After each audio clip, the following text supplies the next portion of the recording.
ಎಲ್ರಿಗೂ ನಮಸ್ಕಾರ. ಇವತ್ತಿನ ಒಂದು ಕ್ಲಾಸ್ನಲ್ಲಿ ದ್ವಿತೀಯ ಮಾದರಿ ಪ್ರಶ್ನೆ ಪತ್ರಿಕೆ ಯಾವುದಂದ್ರೆ ಲೆಕ್ಕಶಾಸ್ತ್ರ ಅಂದ್ರೆ ಅಕೌಂಟೆನ್ಸಿಯಲ್ಲಿ ಬರ್ತಕ್ಕಂತಹ ಒಂದು ಮಾದರಿ ಪ್ರಶ್ನೆ ಪತ್ರಿಕೆ ಅಂತಂದಿದ್ದೇವೆ.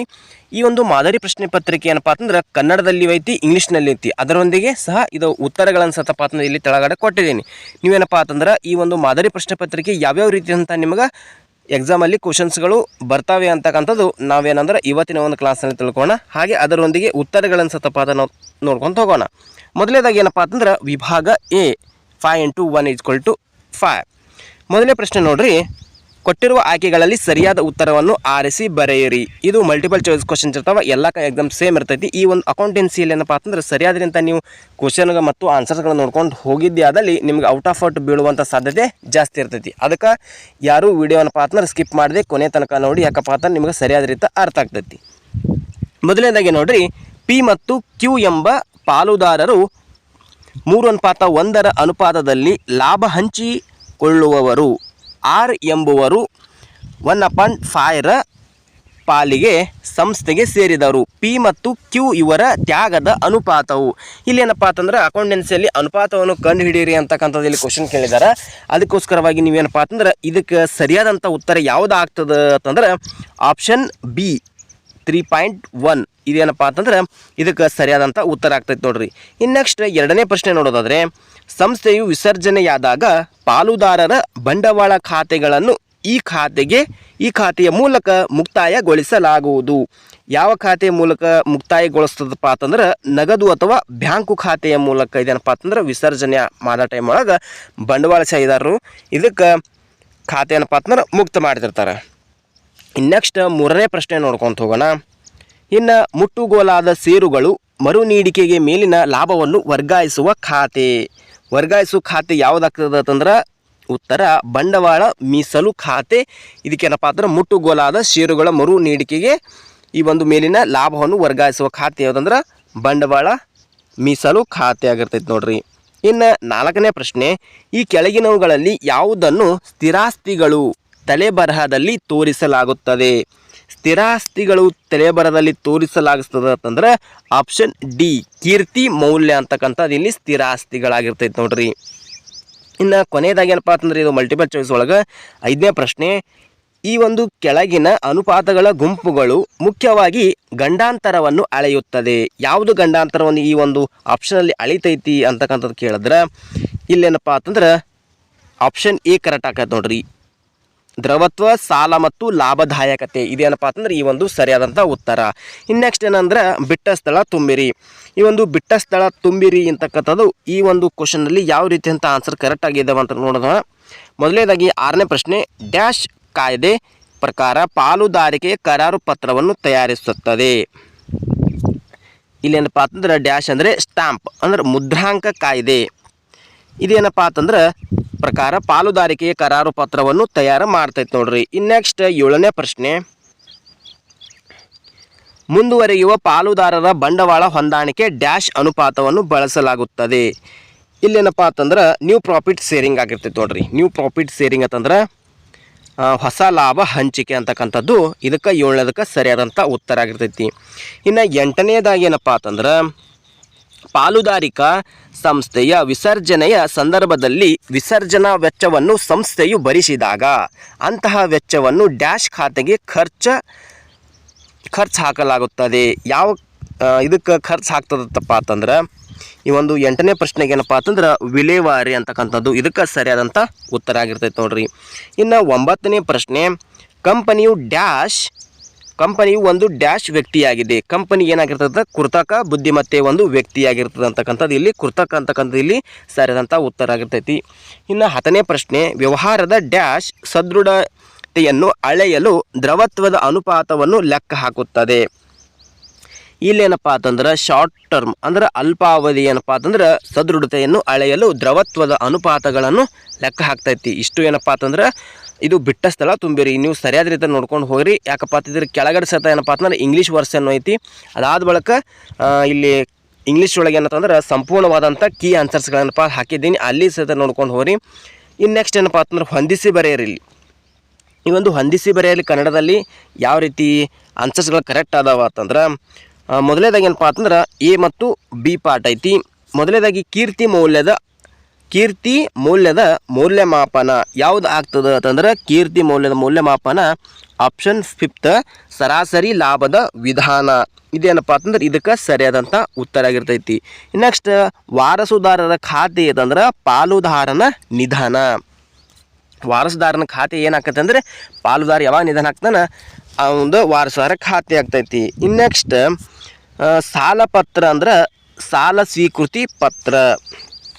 ನೆಕ್ಸ್ಟ್ ಸಮತಲ ವಿಶ್ಲೇಷಣೆ ಅಂತಂದ್ರೆ ತುಲನಾತ್ಮಕ ಖಾತೆ ಅಂತಕ್ಕಂಥದ್ದು ಇಲ್ಲಿ ಸರಿಯಾದಂಥ ಉತ್ತರ. ಇನ್ನೇನಪ್ಪ ಅಂತಂದ್ರೆ ಈದಲ್ಲಿ ಷೇರುಗಳ ನೀಡಿಕೆ ಅಂತಂದ್ರೆ ಹಣ ಒದಗಿಸುವ ಚಟುವಟಿಕೆಗಳು. ಇವೆಲ್ಲವೇನಪ್ಪ ಅಂತಂದ್ರೆ ಹೊಂದಿಸಿ ಬರೆಯಿರಿ. ಈ ಒಂದು ಹೊಂದಿಸಿ ಬರೆಯಿರಿ 5 ಅಂಕದ ಪ್ರಶ್ನೆಗಳಪ್ಪ ಅಂತ ನೀವು ಸರಿಯಾದ್ರಿಂದ ಬರ್ಕೊಂಡು ಹೋಗಿದ್ದೆ ಅದಲ್ಲಿಪ್ಪ ಅಂತಂದ್ರೆ ಓದ್ಕೊಂಡು ಹೋಗಿದ್ರೆ ಅದಲ್ಲಿ ನಿಮ್ಗೆ ಸರಿಯಾದಂಥ ಉತ್ತರಕ್ಕೆ ನಿಮ್ಗೆ ಆನ್ಸರ್ ಬರೋಕೆ ಸಿಗ್ತಾವೆ. ಇನ್ನು ನೆಕ್ಸ್ಟ್ ಈ 1 ಅಂಕದ ಪ್ರಶ್ನೆಗಳೇ ನೋಡ್ಕೊಂಡು ಹೋದರೆ ಕೆಳಗಿನ ಪ್ರಶ್ನೆಗಳಿಗೆ 1 ಅಥವಾ 1 ವಾಕ್ಯದಲ್ಲಿ ಉತ್ತರಿಸಿರಿ. ಇಲ್ಲೇನಪ್ಪ ಅಂತಂದ್ರೆ ಮೊದಲನೇದಾಗಿ ಪಾಲುದಾರಿಕೆ ಯಾವುದಾದ್ರೂ ಒಂದು ಲಕ್ಷಣವನ್ನು ತಿಳಿಸಿರಿ. ಪಾಲುದಾರಿಕೆಪ್ಪ ಅಂತಂದ್ರೆ ಇಬ್ಬರು ಅಥವಾ ಇಬ್ಬರಿಗಿಂತ ಹೆಚ್ಚಿನ ಒಂದು ವ್ಯಕ್ತಿಗಳಂತ ಅಥವಾ ಅಗ್ರಿಮೆಂಟ್ ಅಂತ ಹೇಳ್ಬೋದು, ಅಥವಾ ಬಿಸ್ನೆಸ್ ಮ್ಯೂಚುವಲ್ ಏಜೆನ್ಸಿ ಇವೆಲ್ಲ ಎಂಥರಪ್ಪ ಇದಕ್ಕೆ ಉದಾಹರಣೆ ಆಗಿರ್ತೈತಿ. DRFI ಇನ್ನೂ ವಿಸ್ತರಿಸಿರಿ ಅಂತಕ್ಕಂಥದ್ದು ಇಲ್ಲಿ ಡಿಬೆಂಚರ್ಸ್ ರಿಡೀಮ್ಸ್ ಫಂಡ್ ಇನ್ವೆಸ್ಟ್ಮೆಂಟ್ ಅಂತಕ್ಕಂಥದ್ದು ಇದಕ್ಕೆ ವಿಸ್ತರಣೆ ಆಗ್ತೈತಿ. ಇನ್ನು 14ನೇ ಪ್ರಶ್ನೆ ಚಾಲ್ತಿಯೇತರ ಆಸ್ತಿಗಳಿಗೆ ಒಂದು ಉದಾಹರಣೆ ಕೊಡಿ. ಒಂದು ಉದಾಹರಣೆ ಯಾವ್ದಪ್ಪ ಅಂತಂದ್ರೆ ಈ ಒಂದು ಲ್ಯಾಂಡ್ ಅಥವಾ ಬಿಲ್ಡಿಂಗ್ ಅಂತಕ್ಕಂಥದ್ದು ಇದಕ್ಕೆ ಒಂದು ಸರಿಯಾದಂಥ ಉದಾಹರಣೆ ಆಗ್ತೈತಿ. ಇನ್ನು 15ನೇ ಪ್ರಶ್ನೆ ಹಣಕಾಸಿನ ತನಿಖೆಗಳ ವಿಶ್ಲೇಷಣೆಯನ್ನು ಉಪಯೋಗಿಸುವ ಯಾವುದಾದರೂ ಒಬ್ಬ ಬಳಕೆದಾರನ ಹೆಸರಿಸಿ. ಯಾವುದಾದ್ರೂ ಒಬ್ಬ ಬಳಕೆದಾರನಪ್ಪ ಅಂದರೆ ಇನ್ವೆಸ್ಟರ್ ಆಗಿರ್ಬೋದು, ಅಥವಾ ಫೈನಾನ್ಸ್ ಮ್ಯಾನೇಜರ್ ಆಗಿರ್ತಾನೆ, ಅಥವಾ ಟಾಪ್ ಮ್ಯಾನೇಜ್ಮೆಂಟ್ ಆಗೋನಾಗಿರ್ತಾನೆ. ಇವೆಲ್ಲವನ್ನಪ್ಪ ಅಂತಂದ್ರೆ ಇದಕ್ಕೊಂದು ಉದಾಹರಣೆ ಆಕೈತಿ. ಇನ್ನೇನಪ್ಪ ಅಂತಂದ್ರೆ 16ನೇ ಪ್ರಶ್ನೆ ಲಾಭಾಂಶ ಪಾವತಿಯು ಒಂದು ಹೂಡಿಕೆಯ ಚಟುವಟಿಕೆಯಾಗಿದೆಯೇ ಅಂತ ಸರಿ ಏನು ಅಥವಾ ತಪ್ಪು ಅಂತಕ್ಕಂಥ ತಿಳಿಸಿ ಅಂತಾರೆ. ಇದು ಏನಪ್ಪ ಅಂತಂದ್ರೆ ರಾಂಗ್, ಟೋಟಲಿ ರಾಂಗ್ ಐತಿ. ಅದಕ್ಕಾಗಿಸ್ಕೊಂಡೆ ತಪ್ಪು ಅಂತ ಇದು ಸರಿಯಾದಂಥ ಉತ್ತರ ಆಗಿರ್ತೈತಿ. ಇಷ್ಟು 1 ಅಂಕದ ಪ್ರಶ್ನೆ. ಇನ್ನೇನಪ್ಪ ಅಂತಂದ್ರೆ ನೆಕ್ಸ್ಟ್ ಆಗಿ ವಿಭಾಗ ಬಿ ಯಲ್ಲಿ ಏನಪ್ಪ ಅಂತಂದ್ರೆ 2 ಅಂಕದ ಪ್ರಶ್ನೆಗಳಾಗಿರ್ತಾವೆ. ಇಲ್ಲಿ ಕೇವಲ 3 ಪ್ರಶ್ನೆಗೆ ನೀವು ಸರಿಯಾದ ಉತ್ತರ ಕೊಟ್ಟಿದ್ದೆ ಆದಲ್ಲಿ ನಿಮ್ಗೆ 2 ಮಾರ್ಕ್ಸ್ ಅಂದ್ರೆ 6 ಅಂಕಗಳು ನಿಮಗೆ ದೊರೀತಾವೆ. ಇದು ಕನ್ನಡ ವರ್ಷನ್ ಐತ್ರಿ. ಇನ್ನು ನೆಕ್ಸ್ಟ್ ಇದ್ರ ಕೆಳಗಡೆ ಇಂಗ್ಲೀಷ್ ವರ್ಷನ್ ಐತಿ. ಇಂಗ್ಲೀಷ್ ಮೀಡಿಯಮ್ದವರು ಇಂಗ್ಲೀಷ್ನಲ್ಲಿ ನೋಡ್ಕೊಂತ ಹೋರಿ. ಅದೇ ರೀತಿ ಉತ್ತರಗಳನ್ನು ಸತಪ ಸಂಪೂರ್ಣವಾಗಿ ಔಟ್ ಆಫ್ ಔಟ್ ಆಯ್ತಾ. ಕ್ವಶನ್ ಪೇಪರ್ ಯಾವ ರೀತಿಯ ಕ್ವಶನ್ ಒಂದು ಮಿಸ್ ಅಲ್ಲರೆ ಆನ್ಸರ್ಸ್ಗಳು ಅದಾವೆ. ನೀವು ಸರಿಯಾದಂತ ನೋಡ್ಕೊಂತ ಹೋಗಿದ್ದಾದಲ್ಲಿ ನಿಮ್ಗೆ ಸರಿಯಾದಂಥ ಆನ್ಸರ್ ಸಿಗ್ತಾವ್ರಿ. ಇನ್ನು ನೆಕ್ಸ್ಟ್ ಇದೆಲ್ಲ ಏನಪ್ಪ ಅಂತಂದ್ರೆ ವಿಭಾಗ ಸಿ ಈ ಥರ ಆನ್ಸರ್ಗಳೇನಪ್ಪ ಅಂತಂದ್ರೆ ಕೆಳಗಡೆ ಕೊಟ್ಟು ನೋಡ್ಕೊಂತ ಹೋರಿ. ಯಾವುದಾದ್ರೂ 3 ಪ್ರಶ್ನೆಗಳಿಗೆ ಪ್ರತಿ ಪ್ರಶ್ನೆಗೆ 6 ಅಂಕಗಳು. ಇಲ್ಲಿ ಏನಪ್ಪ ಅಂತಂದ್ರೆ 6 ಮೂಲೆ 18 ಅಂಕಗಳು ಬರ್ತಾವೆ. ಇಲ್ಲಿ ಅಂದ್ರೆ 3 ಪ್ರಶ್ನೆ ನೀವು ಬರೆದಿದ್ದೆ ಅದಲ್ಲಿ. ವೆರಿ ಈಸಿ ಪ್ರಶ್ನೆ ಕ್ವಶನ್ ಪೇಪರ್ ಐತಿ. ನೀವು ಸರಿಯಾದಂತ ಓದ್ಕೊಂಡು ಹೋಗಿ ಅಂದ್ರೆ ಬರೆದ್ರಪ್ಪ ಅಂತಂದ್ರೆ ನಿಮ್ಗೆ ಜಾಸ್ತಿ ಅಂಕಗಳಿಲ್ಲಿ ದೊರೀತಾವ್ರಿ.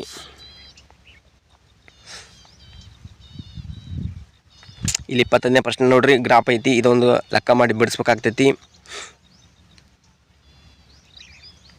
ಇಲ್ಲಿ ವಿಭಾಗ ಡಿ ಯಾವುದಾದ್ರೂ 3 ಪ್ರಶ್ನೆಗಳಿಗೆ ಉತ್ತರಿಸಿ ಪ್ರಶ್ನೆಗೆ 12 ಅಂಕಗಳು. 12 ಮಾರ್ಕ್ಸಿನ ಕ್ವಶನ್ನ ಇದು ಒಂಥರ ವೆರಿ ಇಂಪಾರ್ಟೆಂಟ್ ಆದಂಥ ಕ್ವಶನ್ ಆಗಿರ್ತೈತೆ ನೋಡ್ರಿ.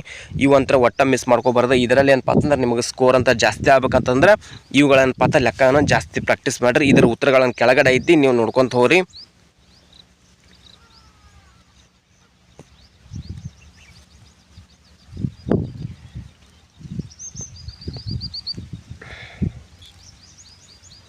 ಇವೇನಪ್ಪ ಅಂತಂದ್ರೆ ವೆರಿ ಇಂಪಾರ್ಟೆಂಟ್ ಆದಂಥ ಅಕೌಂಟೆನ್ಸಿ ಕ್ವಶನ್ ಪೇಪರ್ ಐತಿ. ಮಾದರಿ ಪ್ರಶ್ನೆ ಪತ್ರಿಕೆ ಒಂದು ಐತಿ. ಇನ್ನೂ ಏನೊಂದು ಬೇಕಪ್ಪ ಅಂತಂದ್ರೆ ಸಾಯಂಕಾಲ ನಾನು ಮತ್ತೊಂದು ಹಾಕ್ತಿರ್ತೀನಿ. ಅದನ್ನು ಸಹ ನೀವು ನೋಡ್ಕೊಂತ ಹೋಗಿದ್ದೆ ಅದಲ್ಲಿಪ್ಪ ಅಂತಂದ್ರೆ ನಿಮ್ಗೆ ಔಟ್ ಆಫ್ ಔಟ್ ಬೀಳುವ ಸಾಧ್ಯತೆ ಜಾಸ್ತಿ ಇರ್ತೈತಿ. ಹೀಗಾಗಿ ಸರಿಯಾದ ರೀತಿಯ ಕ್ವಶನ್ಸ್ಗಳನ್ನು ಮೊದಲು ಅರ್ಥ ಮಾಡ್ಕೋರಿ. ಅರ್ಥ ಮಾಡಿಕೊಂಡು ಆನ್ಸರ್ಸ್ಗಳನ್ನಪ್ಪ ಅಂತಂದ್ರೆ ಬೇಗ ಮುಗಿಸ್ರಿ. ಯಾಕಪ್ಪ ಅಂತಂದ್ರೆ ಲೆಕ್ಕ ಐತಪ್ಪ ಅಂತಂದ್ರೆ ತಲೆ ತಿಂತಾವ ತೊಡೆ. ಅದಾದ ಬಳಿಕ ನಿಮ್ಗೆ ಸರಿಯಾದಂಥ ನೀವು ಆನ್ಸರ್ಗಳನ್ನ ಹಾಕಿದ್ದೆ ಆದಲ್ಲಿ ನಿಮಗೇನಪ್ಪ ಅಂತಂದ್ರೆ ಔಟ್ ಆಫ್ ಔಟ್ ಬೀಳುವ ಸಾಧ್ಯತೆ ಜಾಸ್ತಿ ಇರ್ತೈತಿ. ಇಲ್ಲಿ ತನಕ ಏನಪ್ಪ ಅಂತಂದ್ರೆ ಇದು ಕನ್ನಡ ವರ್ಷನ್. ಕನ್ನಡದಲ್ಲಿ ಯಾರ್ಯಾರು ರೆಫರ್ ಮಾಡೋರು ಇದ್ರಿ ಕನ್ನಡದಲ್ಲಿ ನೋಡ್ಕೊಂಡು ಹೋಗ್ರಿ. ಇನ್ನೇನಪ್ಪ ಅಂತಂದ್ರೆ ಇಂಗ್ಲೀಷ್ ಕ್ವಶನ್ ಪೇಪರ್ ಐತಿ, ಅದೇ ಸೇಮ್ ಐತಿ. ಇಂಗ್ಲೀಷ್ ಕ್ವಶನ್ ಪೇಪರಲ್ಲಿ ಯಾವ್ಯಾವ ರೀತಿಯಾದಂಥ ನಿಮ್ಗೆ ಈಜಿ ಆಗ್ತದೆ ಅಂತಕ್ಕಂಥ ನೋಡ್ಕೊಂತ ಹೋಗ್ರಿ. ಇಲ್ಲಿ ಇಂಗ್ಲೀಷ್ ವರ್ಷನ್ ಐತಿ, ಕನ್ನಡ ವರ್ಷನ್ ಐತಿ. ಕನ್ನಡ ಮತ್ತು ಇಂಗ್ಲೀಷ್ ಕೂಡ ಏನಪ್ಪ ಅಂತಂದ್ರೆ ಒಂದು ಆನ್ಸರ್ಸ್ಗಳೇನಪ್ಪ ಅಂತಂದ್ರೆ ಕೆಳಗಡೆ ಕೊಟ್ಟಿದ್ದೀನಿ. ಇಂಗ್ಲೀಷ್ ಸ್ಟೂಡೆಂಟ್ ಇದ್ದವರು ಇಂಗ್ಲೀಷ್ನಲ್ಲಿ ರೆಫರ್ ಮಾಡ್ಕೊಂಡು ಹೋಗ್ಬೇಕಾಗ್ತೈತಿ. ಅಲ್ಲಿ ಸತ ಮ್ಯಾಚ್ ಆಫ್ ಫಾಲೋವಿಂಗ್ ಐತಿ. Answer the questions one sentence ಐತಿ. ಅಂದ್ರೆ 1 ಮಾರ್ಕ್ಸ್ ಕ್ವಶನ್ಸ್ ಅದಾವ. ಇಲ್ಲಿ 2 ಮಾರ್ಕ್ಸ್ ಕ್ವಶನ್ಸ್ ಅದಾವ. ಇದನ್ನು ಏನಪ್ಪ ಅಂತಂದ್ರೆ ಸರಿಯಾದ ರೀತಿ ನೀವು ಓದ್ಕೊಂಡು ಹೋಗಿದ್ದೆ ಅದಲ್ಲಿ ನಿಮಗೇನಪ್ಪ ಅಂತಂದ್ರೆ ಔಟ್ ಆಫ್ ಔಟ್ ಬೀಳುವ ಸಾಧ್ಯತೆ ಜಾಸ್ತಿ ಇರ್ತೈತಿ. ನೀವು ಚೆನ್ನಾಗಿ ನೋಡಿಕೊಂಡು ಹೋಗ್ರಿ. ಇನ್ನು ಪಾರ್ಟ್ ಬಿ ನಲ್ಲಿ ನೋಡ್ರಿ, answer any 3 questions each questions carrier 12 marks ಅಂದ್ರೆ 12 ಅಂಕದ ಪ್ರಶ್ನೆಗಳು.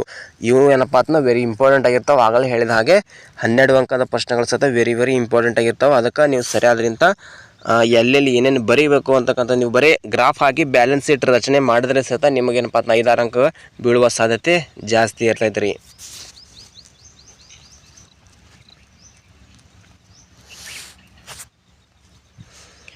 ಇಷ್ಟು ಏನಪ್ಪ ಅಂತಂದ್ರೆ 12 ಅಂಕದ ಪ್ರಶ್ನೆಗಳಾಗಿರ್ತಾವೆ ರೀ. ಇನ್ನು ನೆಕ್ಸ್ಟ್ ಏನಪ್ಪ ಅಂತಂದ್ರೆ ಕೀ ಆನ್ಸರ್ಗಳು ನೋಡ್ಕೊತವ್ರಿ. ಇಲ್ಲಿ ಮೇಲ್ಗಡೆ ಏನು ಕೊಟ್ಟಿದ್ದೀನಲ್ಲ ಇಲ್ಲಿಂದ ಏನಪ್ಪ ಅಂತಂದ್ರೆ ಕೀ ಆನ್ಸರ್ಗಳು ಸ್ಟಾರ್ಟ್ ಆಯ್ತು ನೋಡಿರಿ. ಮೊದಲೇ ಕನ್ನಡದಲ್ಲಿ ವರ್ಷನ್ ಮತ್ತು ಇಂಗ್ಲೀಷ್ನಲ್ಲಿ ವರ್ಷನ್ ಎರಡೂ ಕೂಡ ಇಂಗ್ಲೀಷ್ನಲ್ಲಿ ಏನಪ್ಪ ಅಂತಂದ್ರೆ ಇಲ್ಲಿ ಆನ್ಸರ್ಸ್ಗಳಿದಾವೆ. ಯಾವ್ಯಾವ ರೀತಿಯಾದಂಥ ನಿಮ್ಗೆ ಕರೆಕ್ಟ್ ಆನ್ಸರ್ ಆಗ್ತಾವ ಅಂತಕ್ಕಂಥ ನೋಡ್ಕೊತವ್ರಿ. ಎಕ್ಸಾಮ್ ಬಂದ ಬಳಕು ಮತ್ತು ಕ್ವಶನ್ ಪೇಪರನ್ನು ಮತ್ತೊಂದು ಸಲ ರಿಫರ್ ಮಾಡಿಸಿದ್ರೆ ಆನ್ಸರ್ಸ್ಗಳನ್ನು ಹೇಳ್ತೀನಿ. ಆವಾಗ ಸಹ ನಮ್ಗೆ ಚಾನಲ್ ಸಬ್ಸ್ಕ್ರೈಬ್ ಮಾಡಿಕೊಂಡಿರಪ್ಪ ಅಂತ ನಿಮ್ಮ ನೋಟಿಫಿಕೇಶನ್ ಬರ್ತೈತಿ. ಆಳಾಗಿ ನೀವು ಇಲ್ಲಿ ನೋಡ್ಬೋದು ರೀ. ಇನ್ನೂ ಯಾರ್ಯಾರು ನಮ್ಮ ಚಾನಲ್ ಸಬ್ಸ್ಕ್ರೈಬ್ ಮಾಡ್ಕೊಂಡ್ರೆ ದಯವಿಟ್ಟು ಸಬ್ಸ್ಕ್ರೈಬ್ ಮಾಡ್ಕೊರಿ ಅಂತ ಹೇಳ್ತೀನಿ. ನೋಡಿರಿ ಆನ್ಸರ್ಸ್ಗಳು ಎಲ್ಲ ಏನಪ್ಪ ಅಂತಂದ್ರೆ ಒಂದೊಂದಾಗಿ ನೋಡ್ಕೊತ ಹೋಗ್ರಿ. ಕ್ವಶನ್ ಪೇಪರ್ ಮುಂದಿಟ್ಕೊಂಡು ನೀವು ಸರಿಯಾದ ರೀತಿ ನೋಡ್ಕೊತ ಹೋದಲ್ಲಿ ನಿಮ್ಗೆ ಆನ್ಸರ್ಸ್ಗಳೇನಪ್ಪ ಅಂತಂದ್ರೆ ಚೆಂದಾಗಿ ಅರ್ಥ ಆಗ್ತೈತೆ ರೀ.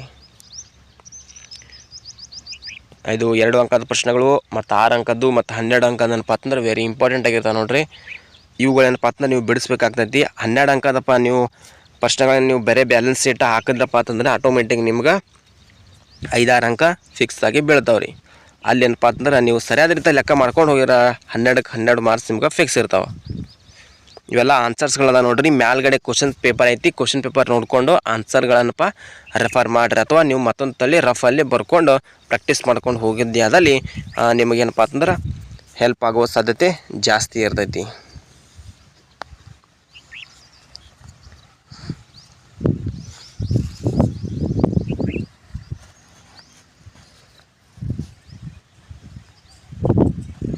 ಬ್ಯಾಲೆನ್ಸ್ ಶೀಟ್ ಯಾವ ರೀತಿ ರಚಿಸಬೇಕು, ಮತ್ತು ಕ್ಯಾಪಿಟಲ್ ಅಕೌಂಟ್ ಯಾವ ರೀತಿ ಮಾಡಬೇಕು, ಬ್ಯಾಂಕ್ ಅಕೌಂಟ್ ಯಾವ ರೀತಿ ಮಾಡಬೇಕು, ಜರ್ನಲ್ ಹೆಂಗೆ ಮಾಡಬೇಕು, ಪರ್ಟಿಕ್ಯುಲರ್ಸ್ ಮತ್ತು ಡೆಬಿಟ್ ಕ್ರೆಡಿಟ್ ಇವೆಲ್ಲವೇನಪ್ಪ ಅಂತಂದ್ರೆ ನೀವು ಸರಿಯಾದ ರೀತಿ ಐತಿ. ಉತ್ತರಗಳನ್ನು ಚೆಂದ ಅದಾವ. ನೀವು ಚೆಂದಾಗಿ ನೋಡ್ಕೊಂಡು ಹೋಗಿ ನೀವು ಎಕ್ಸಾಮ್ ಬರೆದ್ರಪ್ಪ ಅಂತಂದ್ರೆ ನಿಮ್ಗೆ ಔಟ್ ಆಫ್ ಔಟ್ ಬೀಳುವ ಸಾಧ್ಯತೆ ಜಾಸ್ತಿ ಐತಿ. ಅದಕ್ಕೋಸ್ಕರವಾಗಿ ಎಲ್ಲರಿಗೂ ಆಲ್ ದ ಬೆಸ್ಟ್ ಅಂತ ಹೇಳ್ತೀನಿ. ಇಲ್ಲಿ ತಾನೇನಪ್ಪ ಅಂತಂದ್ರೆ ಇದು ಅಕೌಂಟೆನ್ಸಿಯಲ್ಲಿ ಕ್ವಶನ್ ಪೇಪರ್ ನೋಡ್ಕೊತ ಹೋಗ್ರಿ ಯಾವ ರೀತಿ ಇದೆ ಅಂತ.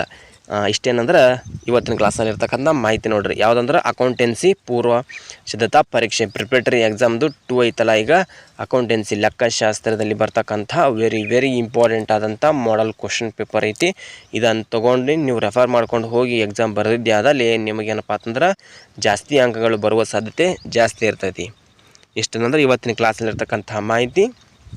ಮತ್ತು ಮುಂದಿನ ಭಾಗದಲ್ಲಿ ಇದರ ಮುಂದಿನ ಭಾಗವನ್ನು ಹಾಕ್ತೀನಿ.